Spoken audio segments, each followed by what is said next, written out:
Today, I'll show you how to download the Windows 11 ISO file. Open your browser, search Download Microsoft Windows 11.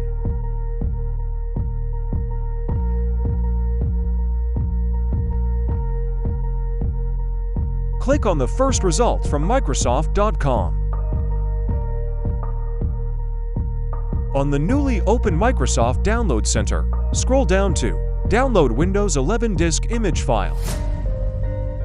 On the drop-down, select Windows 11 Multi-Edition and click Download Now.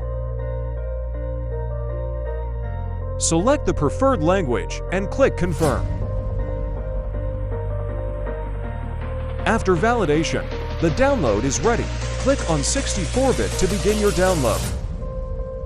The ISO file is large in size. It may take some time, depending on your internet speed. Once the download is complete, you can find it in your preferred downloads location on your computer. Click to watch the video on how to create a bootable USB drive using the ISO file.